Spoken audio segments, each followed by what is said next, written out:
A medicina que cura e a vida que adoece. Sejam todos bem-vindos ao segundo episódio do podcast Conversas do Bem. Mais uma vez estamos aqui com o Dr. Paulo do Bem Filho para falar de um assunto muito interessante que com certeza, né, parece simples, é uma pergunta que parece simples, mas que muda completamente a forma como entendemos a medicina. Afinal, por que uma sociedade com tanta tecnologia e tanto conhecimento continua adoecendo tanto? Será que estamos cuidando da saúde ou apenas das doenças? Seja bem-vindo, doutor Paulo. Muito obrigada por estar aqui conosco no Conversas do Bem, para a gente poder esclarecer esse assunto aí que com certeza vai dar pano para manga, né? Obrigado, Simão. Nós É um estamos prazer. confundindo, saúde com assistência médica? E quando é que a medicina começou a tratar mais as doenças do que as pessoas? Eu acredito que sim, a gente tem uma grande preocupação das pessoas, muitas vezes, com a parte da assistência médica, que é legítima, mas que ela por si só não vai ser suficiente. Em 2007, eu tive a oportunidade de ir na Suécia, num congresso sobre água.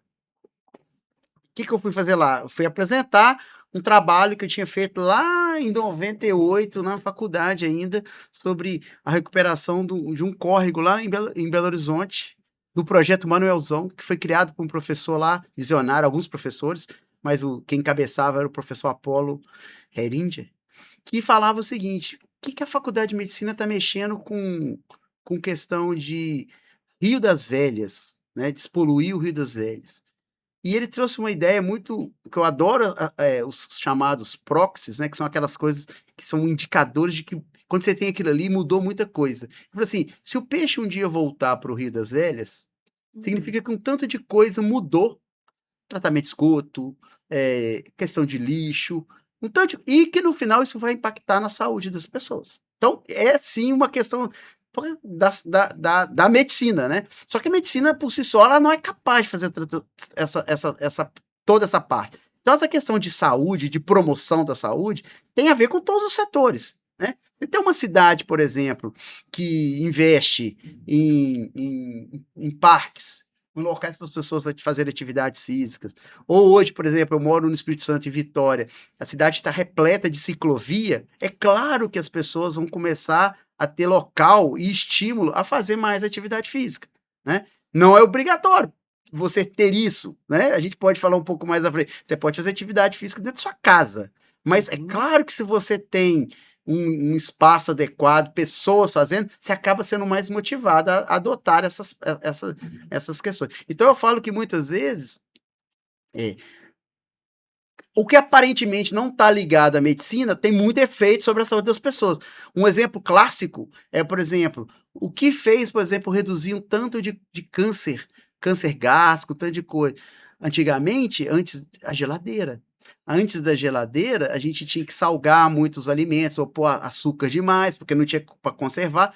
A geladeira, de certa forma, uma tecnologia que foi inventada para por uma comodidade, mas o fato de armazenar adequadamente os alimentos, não ter que usar tantos aditivos, tantas bactérias que produziam, compostos que poderiam impactou na questão do câncer de estômago. Então você vê como que às vezes uma coisa, né, tá tudo muito interligado.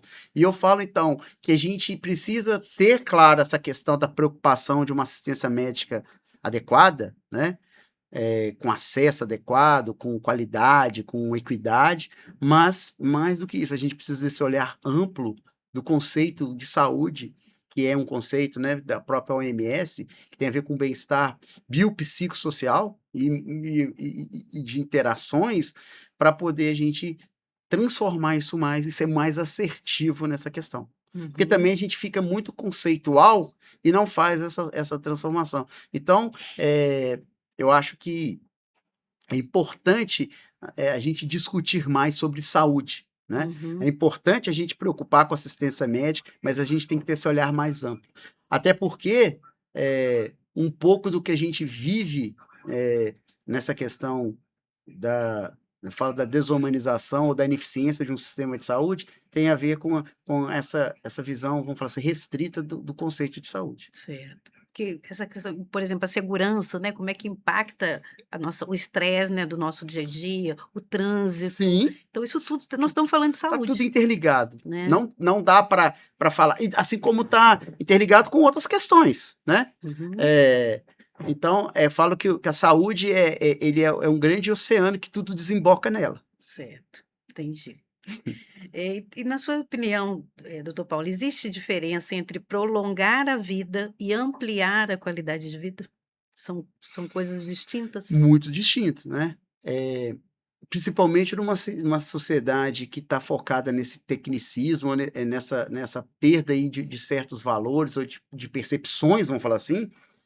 Quem não tem história de pessoas que, por exemplo, eu vivi isso na minha família, né? Todo mundo tem uma história dessa, que diante de uma situação de terminalidade, que a pessoa teve tá, vamos falar assim, está morrendo, e a gente tenta algumas medidas salvadoras, às vezes fazer um procedimento cirúrgico que não está bem indicado, ou manter internado na UTI, que não tem uma indicação. A gente sabe que muitas vezes a pessoa não vai melhorar, né? Mas tem uma coisa, um modelo mental de estar fazendo alguma coisa. Muitas pessoas que eu já vi, histórias de famílias que são, às vezes, os filhos que não deram tanta atenção, tá transformando aquilo ali, são, às vezes, os mais agressivos em querer prolongar a vida de um pai, que muitas vezes, sei lá, a relação não era tão boa. Então, assim, e acaba isso gera um efeito muito grande para a sociedade. Não só de sofrimento para aquela pessoa, Sim. né, que é o que para mim é o pior, mas inclusive de custo desnecessário por prolongar a vida.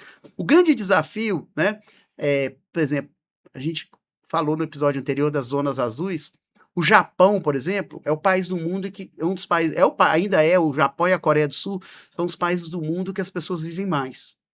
Só que também são os países do mundo que as pessoas vivem com mais qualidade. Existe um indicador de saúde chamado anos de vida ajustado à qualidade. Então, eles são os campeões em que a pessoa viveu, sei lá, mais de 80 anos, mas viveu na plenitude até 78, 70. É quase que ela vai perdendo realmente a funcionalidade, a vitalidade, vai ficando mais com doenças mais críticas nos últimos anos de vida. Ela não conviveu, às vezes, 1 ou 2 décadas com incapacidades, que é o que é muito comum aqui no Brasil, né?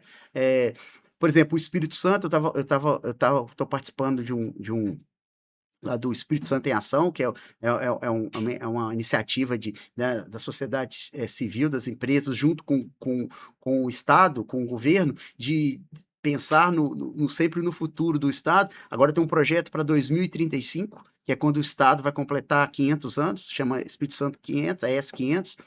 Então, sim, tá se pensando, tá, como é que vai estar a questão da saúde em 2035? E o que para nossa cultura, 2035 é muito tempo, né? Mas não é. É logo ali, né? Nós estamos falando de 9 anos agora. Começou o ano passado, faltando 10 anos. Então está se fazendo toda uma estratégia conjunta para isso. E o Espírito Santo, por exemplo, ele não é o estado do Brasil que tem a maior expectativa de vida ao nascer. Se não me engano, é Santa Catarina. Porém, é o estado é o estado que tem a maior expectativa. Quem chega a 60 anos de idade, existe um indicador que é a expectativa de vida aos 60 anos de idade. Você mede na população. É o estado do Brasil que tem a maior expectativa de vida em quem chegou aos 60 anos. E eu acho que, se não me engano, é 84,3 anos. Quer dizer, tem mais 24 anos, em média, de vida para quem chegou a 60 anos. Mas como é que é essa qualidade? Aí na hora que você vai ver, realmente vai viver mais 24 anos, mas com muita comorbidade, com muita doença que limita muito a qualidade de vida. Então, um grande desafio hoje para os sistemas de saúde, público ou privado, é fazer com que a pessoa, né, jovem ainda, comece realmente a cuidar melhor esses hábitos, para ela poder ter uma longevidade, ela viver sim mais, mas com essa qualidade de vida até o máximo da vida dela. Esse é o Uhum, grande desafio. Não é só quantidade, né? É uma discussão sobre qualidade. uhum. E isso envolve autoconhecimento, mudança de hábito, acesso a assistência médica, sim, mas também a outras questões que fazem com que a saúde seja, vamos falar assim, é mais ou menos um raciocínio de um estoque. Você consiga guardar esse estoque de saúde o máximo na sua vida até o final. Doutor Paulo, ótimo, porque aí nós chegamos aqui numa pergunta interessante que linka com isso daí. por que mudar hábito é tão difícil, mesmo quando a gente sabe o que faz bem? Eu falo que a gente comentou um pouco sobre isso no episódio anterior, né, quando você tem a informação e ela tem que se tornar ação, né. E assim, Lucimar, até por esses últimos anos me dedicar a essa questão de saúde mental, eu percebo que tem uma palavra, né, em português, que é consciência, né. Eh, e essa consciência, ela envolve realmente em você estar o tempo todo entendendo, quem é você, seu papel e o que que é importante para você, quais valores, quais situações. Então, a gente tem que eu falo que tem que tocar o coração, a consciência, né, nos povos antigos estava ligado ao coração, né, essa questão da emoção, né. Eh, e eu acho que você tocar a pessoa por o que a move, o que a transforma, né. Tem um educador físico, um grande amigo, que trabalha como coach, e ele hoje, inclusive, está fazendo, a especialização dele em psicanálise, quer dizer, ele está virando psicanalista junto com o educador físico, olha que coisa interessante. E ele Interessante. está trazendo muito essa questão, como que ele chega para uma pessoa que faz exercício, mas não gosta, que ainda alimenta mal, que ainda bebe muito, né, e ele fala assim: "Tá, mas ele fala assim: "Eu encontro um ponto para motivar". Ele chega e vê que a pessoa é muito ligada, tem um grande orgulho da neta que é estudiosa, ele fala assim: "Você quer ver sua neta formar? Então vamos mudar isso aqui". Então ele toca em pontos que fazem essa transformação. Então hoje existe, né, técnica toda de coaching em saúde, de capacidade de fazer essa transformação, né, de abordar a pessoa, entender em que fase que ela está de adoção, que fala para mudança, né. Ah, a pessoa fuma. Ontem mesmo aconteceu isso, eu estava um motorista, uma pessoa que relacionamento, de muitos anos da minha família, ele já está com seus acho que quase 70 anos, e está preocupado, porque fumou a vida inteira, passou mal em algumas coisas assim, perguntou assim: "Como é que me ajuda aí a parar de fumar?". Quando a pessoa está nesse ponto, Ótimo, é né? excelente, porque ali você pode usar, quer seja medicamento, psicoterapia, várias coisas para catalisar isso. Então assim, Uhum. o que que fez ele mudar para se preocupar com isso? Porque durante anos eu falei com ele para parar de fumar, e agora ele está preocupado com isso, né. Ótimo. Quer dizer, quanto mais a gente conseguir fazer essa mudança, né, acionar essa chave, que eu acho que tem muito a ver com essa consciência, tem a ver com as emoções, com os valores, por isso que uma abordagem multidisciplinar é sempre importante nessa questão de hábitos, a gente vai conseguir escalar isso e fazer com mais pessoas, né. Uhum. Porque informação ela está aí. Eu não acho que o problema é de informação, o problema é de consciência e de agir, É. né, para a E mudança. é o que você falou, né, tocar nesse ponto que para nossa cultura é difícil, às vezes, falar de emoção, Muito difícil. não é? Isso é E eu aí acho que a causa de muitos males que a gente vive hoje de saúde mental, tem a ver com essa questão da gente ter capacidade de expressar e de entender as nossas emoções. A gente não é ensinado isso, e isso na verdade deveria ser desde pequeno, uhum, né. isso é uma grande habilidade, né? É o E é que a uma gente tem grande chamado, as escolas têm chamado, a educação tem chamado de soft skills, né? exatamente. Nas habilidades mais sofisticadas Sim. aí que a gente É, pode desenvolver, é. é esse olhar para nossa emoção, Por né. exemplo, na neurociência hoje tem um tema chamado metacognição, que é quando você você consegue desenvolver a habilidade de perceber como que o seu pensamento tá e como que você está agindo ou tomando decisões a partir desse pensamento, que muitas vezes não é o que você, talvez é o que a sua consciência, o seu gostaria de fazer, Uhum, mas o seu impulso, o seu padrão repete aquilo ali, né. Então, é por isso que eu falo que a neurociência está trazendo à tona muitas questões, não só do ponto de vista biológico, o neuroquímico, neurofisiológico, mas também essas questões comportamentais para a gente poder facilitar essa transformação, aham. né. Eu acho que a gente vai ter que tocar nesse coração aí, né, a gente vai ter que Isso. tocar É, nessa emoção é, para a gente conseguir transformar o que é o bem num hábito, né. isso. E se você pudesse prescrever apenas um hábito para toda a população brasileira, qual seria? Nossa, Lucimar, tem muitas coisas, né? Desses 6 pilares ali que eu falei, que eu incluo hoje o 7º pilar, que é a questão da espiritualidade, esse negócio, mas eu tenho um pilar que é essa questão do estresse, que se a gente for ver, ela é muito comum no Oriente, essa questão, e que a gente tem pessoas, isso está cada vez ampliando, mas eu acho que ainda falta muito, que é, por exemplo, eu falo aprender a respirar de novo. Quando eu falo respirar, tem a ver com a meditação, tem a ver com o mindfulness, com várias técnicas que, por quê? Porque toda a questão da respiração está ligada ao sistema nervoso central, simpático, parasimpático, que se interfere nos órgãos, interfere em várias coisas dos hormônios. Hum, Então, eu falo que uma das coisas mais eficazes hoje e mais impactantes na questão, por exemplo, do controle de estresse no dia a dia, que por sua vez desencadeia outros transtornos, é uma das coisas tem a ver com essa questão de tirar 20 minutos por dia, por exemplo, para respirar, para meditar, para orar, para alguma coisa, mas que você realmente mude a respiração, né. Estava conversando com uma fisioterapeuta recentemente que se dedica a isso, a criar um programa de fazer com que as pessoas respirem adequadamente. Olha que coisa simples, são as coisas que me encantam de sim, tecnologia, de conhecimento, que às vezes é uma coisa simples, mas que vai fazer uma grande diferença naquele indivíduo, e se a gente faz várias pessoas adotarem esse hábito, na população. Então, eu acho que isso é um ponto novo que eu queria trazer, uma mas inovação é dessa ótimo, questão, né. ótimo caminho, né? E até porque quando a gente respira, a gente pensa com mais, a gente tem mais eh, consciência na tomada da decisão, né? Né. Não responder as coisas no impulso, né?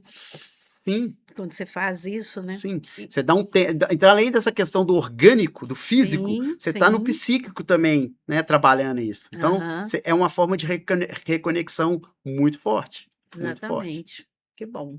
Então, ó, e é simples mesmo, né? É, Respirar aí cada aí, um tem várias é, técnicas, tem pessoas profissionais, procura um profissional, né, que tem essa habilidade, tem as práticas integrativas hoje, né, elas uhum, trazem muito isso, né, quer seja no yoga, quer seja, no mindfulness, quer seja tem muita coisa hoje. Então, assim, isso tá acessível, né, sim, é uma coisa que aham. precisa ser ensinada, né, desde pequeno eu falo, mas que tá acessível a qualquer um em qualquer idade, né, e tem isso também, né. Ah, eu Ah, já estou muito velho. Não, não tá. Você está vivo, então você ainda tem tempo para transformar, né? Talvez não vai ter o efeito se você tivesse feito tão bom quanto você tivesse feito há 20, 30 anos atrás, mas ainda assim dá tempo, né? aham. Enquanto você estiver vivo, eu acho que você é capaz de transformar. E respirar faz parte da nossa.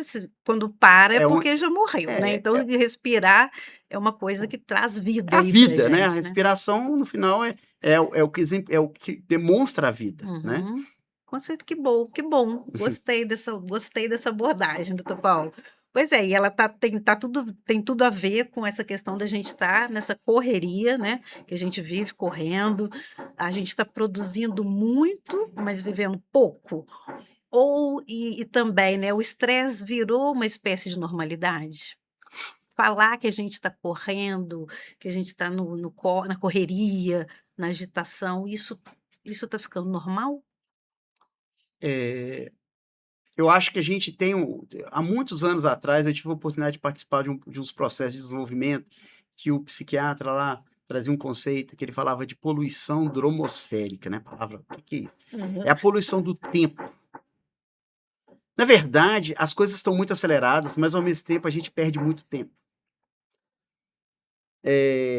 Se você for ver no seu celular aqui, você olha aí quantas horas por dia você passa fazendo scrolling de tela que talvez não te acrescentou nada. Na verdade, inclusive tem a questão da dopamina barata, quer dizer, você tá ali viciado naquilo ali que não tá te então assim, realmente as coisas antigamente tinha mais tempo, a gente tinha que fazer menos coisas. Sim, mas a gente desperdiça muito tempo com coisa inútil. Uhum, Né? uhum. Então, se você consegue, pelo menos em alguns momentos do dia, travar esses tempos para você, pô, eu tô falando 20 minutos para você meditar, orar, fazer alguma coisa, se reconectar, sei lá, um tempo para você estar presente realmente com as pessoas, mas na mesa, na hora de comer, conversar, né? Não tá na tela, né? Interagir, né?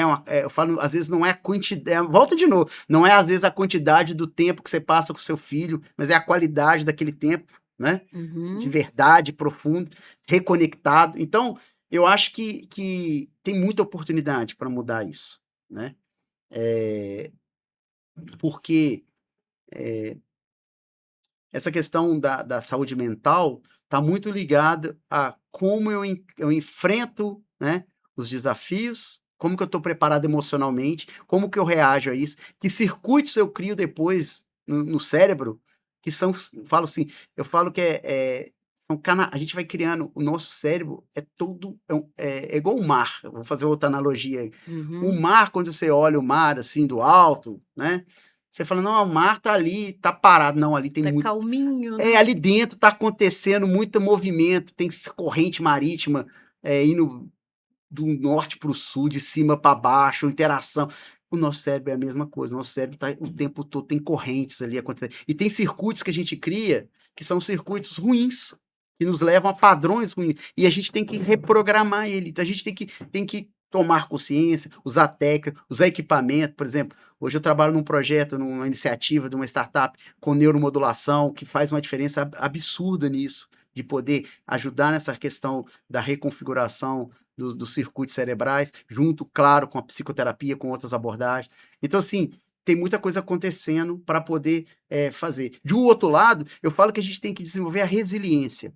Vou dar uma comparação, por exemplo, um tema muito polêmico, né, que eu gosto dele há anos, eu gosto muito das questões ambientais, e aí a gente fala assim, nossa, aquecimento global. Ah, é o homem que está causando, é natural? Sei lá, né? Eu não vou entrar nessa discussão. Uhum. O que eu vou entrar na discussão é que ele está acontecendo porque tem evidências mostrando, desde degelo, de mudança de ciclo de chuva, está acontecendo, né? E aí a discussão não é se está acontecendo ou não. Também ela é a discussão o que eu vou fazer com essa mudança. É uma Uhum. capacidade de resiliência. Por exemplo, se você for ver o Brasil, né, motivo de orgulho, por exemplo, a Embrapa está estudando há anos já plantas que são mais resistentes à seca, porque eu tenho que estar preparado para isso que já está acontecendo, né? Vamos Sim. fazer agora transpor isso para a questão da saúde mental. Tá, a gente está imerso num mundo que é estressante, que gera estresse. O que a gente faz para aumentar a nossa resiliência a esse estresse? Porque o mundo externo não vai talvez mudar, né? Mas o Uhum. que a gente pode fazer do nosso lado internamente para estar mais resiliente a isso? Então, que técnicas que eu uso, que habilidades eu passo a ter, né? Com quem que eu conto, como é que eu faço isso para poder estar mais resiliente e preparado para isso? Então, na saúde mental Sim. é muito sobre isso, né? Uhum.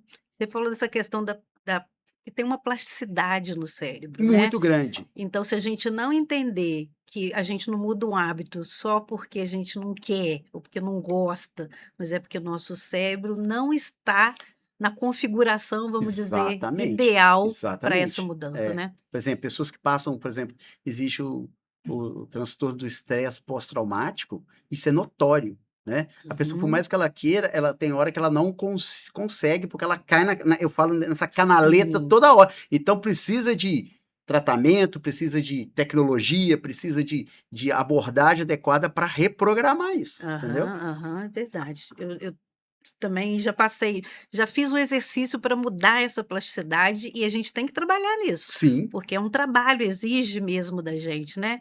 Essa questão da entropia psíquica, né? Que a gente está sempre caindo. Então, a gente poder virar essa chave depende de um esforço muito grande, né, doutor Paulo? Muitas vezes as pessoas acham que é simples, mas não é não é, simples. não é. Demanda realmente Sim. um trabalho e nós temos que nos esforçar para isso, né? Tanto individualmente quanto do ponto de vista aí coletivo, entender que a gente funciona, o cérebro funciona assim e que a gente precisa então desse trabalho coletivo e individual também, né? Pois é, isso nos dá uma oportunidade aí da gente olhar para esse futuro, né? Como é que você imagina a medicina daqui a 20 anos? Ô, Lucimar, é difícil, 20, igual eu falei, né? 20 anos, muita coisa. Eu sei que vai muito transformar. O Bill Gates tem uma frase dele que fala que a gente, às vezes, superestima as coisas que vão acontecer nos próximos 2 anos e subestima o que vai acontecer nos 10 anos. O que eu posso, talvez hoje, vindo alguns cenários que eu já trabalhei, algumas coisas assim que eu acredito muito no avançar, existe um tema que eles trazem, que eu acredito que ele está acontecendo, que são os 4 P's na medicina, que Hum, tem a ver com predição, eu poder predizer utilizando, exames, utilizando informações, algumas coisas que vão acontecer nos próximos meses ou anos em relação à sua saúde, predição. uhum, Existe o P da parte da prevenção, né, que é muito que a gente já conversou aqui, eu agir preventivamente mudando hábitos, porque isso vai ajudar e eu ter a tecnologia ou a capacidade profissional para poder ajudar as pessoas a mudar esses hábitos, né, agir de forma mais preventiva, né. Lembrar que tem que fazer exame, lembrar que tem que tomar remédio, então prevenção. Existe o outro P, que é da personalização, que também é uma coisa muito interessante. Por exemplo, hoje já está se tornando mais acessível testes genéticos de farmacogenética, por exemplo, que você consegue ver quais são os medicamentos que vão te fazer bem ou mal, porque de acordo com o seu DNA. Então, antidepressivo. Então você vai ver, esse antidepressivo que muito, porque na medicina a gente acaba, muitas das coisas são prescritas na média, na dose média, né? Às vezes você metaboliza bem ou mal aquele medicamento, às vezes você não pode nem tomar aquele medicamento porque você tem um gene então, os testes farmacogenéticos, por exemplo, são um exemplo da personalização, que se você vai uhum, chegar, vai saber qual o melhor remédio para você, a dose adequada. Então, isso eu estou dando exemplo com medicação, mas isso entra com outros tratamentos, com outras abordagens, com alimento, com várias coisas. aham, E o quarto P, que eu gosto muito dele, que é o da participação. E o que que é isso? Você tocou num ponto no início que a gente acabou não aprofundando, uhum, que eu vou falar dele um pouco. Quando que a gente perdeu um pouco essa questão do cuidado ou da visão integral da saúde? Eu falo que um marco muito grande foi após a Segunda Guerra, em que o mundo todo experimentou um grande avanço tecnológico, não só na área da medicina, mas eu vou voltar na área, por sim, exemplo, da agricultura, com os defensivos, que a gente ainda é muito dependente disso, e tem uma discussão hoje de encontrar outras formas de poder fazer esse reequilíbrio. Na saúde é a mesma coisa, a gente fragmentou muito, a gente fragmentou a medicina em um tanto de especialidade, que foi bom, mas tem hora que a pessoa às vezes tem 5 ou 6 médicos, né, especialistas, e que às vezes ele inclusive tem uma dificuldade de comunicar, de entender o que que realmente ela pode estar inclusive tomando medicamento que um prescreveu, o outro não está sabendo o que, é que ela está tomando, que exames ela fez, isso interagir. A gente tem uhum, uma fragmentação tão grande hoje que às vezes a gente tem uma descoordenação, né? É muito comum. E eu acho que a gente começou a perder isso no a partir da segunda metade do século XX, e isso está num nível extremo que agora tem uma oportunidade de trazer, não só com a tecnologia, de organizar essa informação, eu falo desse cuidado coordenado entre os profissionais que estão cuidando daquela pessoa, mas a própria pessoa passar a entender melhor e ela ser mais agente, né. Tem uma palavra uhum, que é muito usada na medicina, chamado paciente. Eu eu acho que é uma palavra ruim, porque ela dá uma conotação de passividade. Eu falo que a pessoa tem hora que ela vai ter que seguir o que está prescrito, orientação, mas ela tem que ser talvez ora paciente, mas ora mais agente. Ela tem que ser ativa na questão que porque na verdade eu enxergo os profissionais de saúde como consultores da sua saúde. Não são eles que estão ele não vai te obrigar a você pôr o remédio na boca no horário certo, a você alimentar adequada, ele vai te dar orientações, prescrição, mas depende de você, né. Então, essa questão do quarto P da participação, como que a gente trabalha essa questão do autocuidado, dele ser a informação que ele tem, transformar em ação, né, com essa consciência, com essa tomada de decisão é que é o que tem um grande desafio. Até porque é impossível. Vou dar um exemplo prático. Hoje, a velocidade em que a população brasileira vai envelhecer, não tem, por exemplo, geriatra na quantidade sendo formado hoje para dar conta da velocidade que a população vai envelhecer de seu especialista idoso. Então, a gente vai ter que usar todo mundo com esse olhar de cuidado do idoso, não só o geriatra que capitaneia isso, mas todos os profissionais envolvidos nessa linha de cuidado. Então, isso tem essa... E do outro lado, as pessoas terem serem empoderadas, vamos falar assim, dessa capacidade de se autocuidar, né? Existe um livro escrito por um filósofo austríaco, se não me engano, que chama Nemes da Medicina. Esse livro foi escrito no final dos anos 60, nos anos 70. É, esse pensador trazia conceitos interessantes, não só na saúde, mas ele trazia dos paradoxos criados, às vezes, pelo homem em algumas coisas. Por exemplo, eu criei o carro para mover mais rápido, mas eu fiz uma cidade com tanto engarrafamento que eu fico parado no trânsito. Se eu andar a pé, eu vou andar mais rápido do que... Olha que coisa paradoxal, né? Muitas vezes, então, eu criei um hospital para cuidar das pessoas, mas se esse hospital não tiver toda a questão de segurança e qualidade, a pessoa, às vezes, vai morrer lá por uma complicação que ela talvez não teria, né? É impossível não ter nenhuma complicação, mas uma complicação, uma infecção hospitalar, um erro acima do esperado, né, estatisticamente, aquilo é uma falha. Então, você cria um local para cuidar e salvar, e às vezes você vai perder a vida ali. Então, às vezes a nossa sociedade cria uns paradoxos.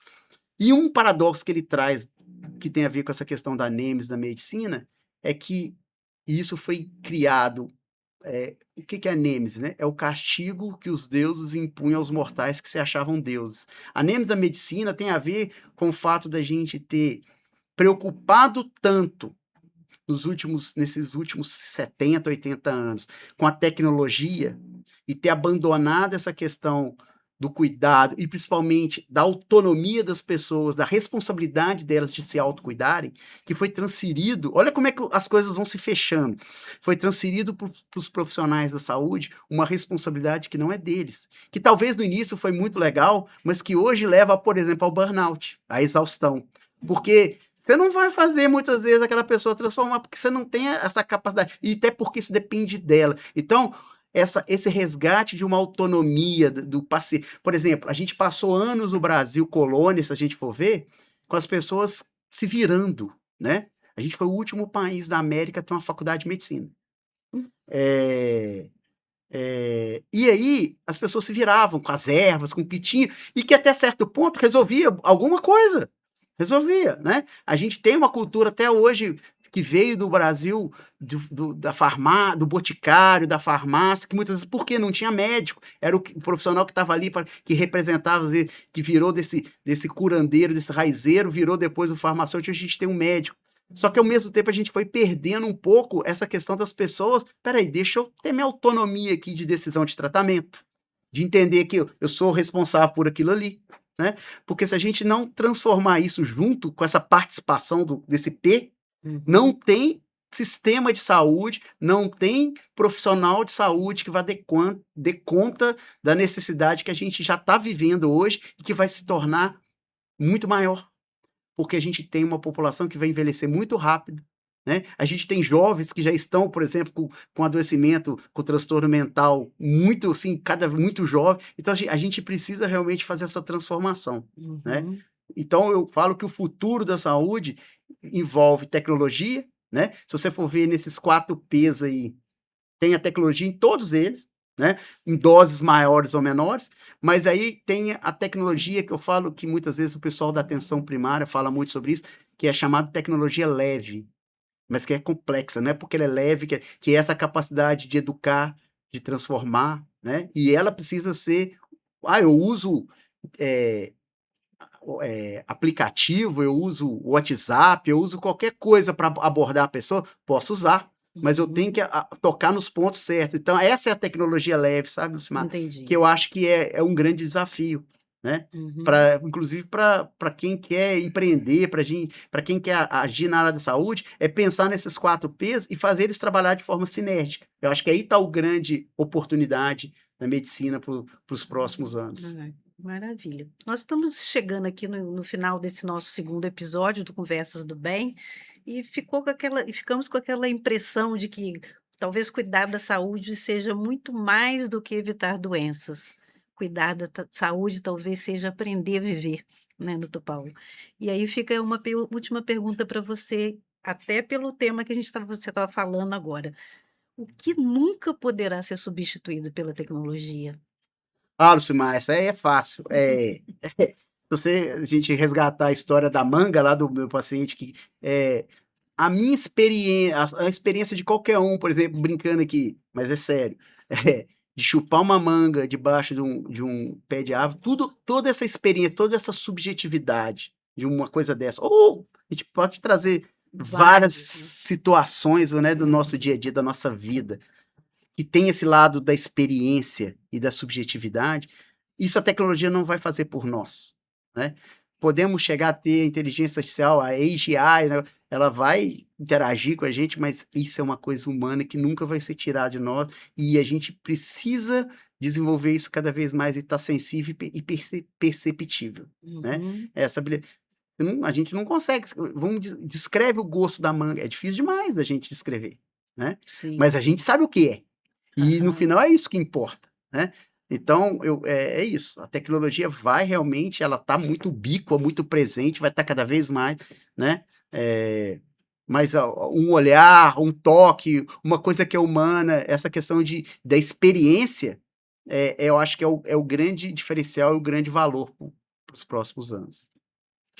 Bom, queria agradecer demais aí mais uma vez a participação do doutor Paulo do Bem Filho com a gente, a você pela sua audiência e dizer que nós teremos um terceiro episódio desse Conversas do Bem, e aí vamos poder ouvir mais reflexões importantes como essa. Muito obrigada, doutor Muito Paulo. obrigado, até a próxima.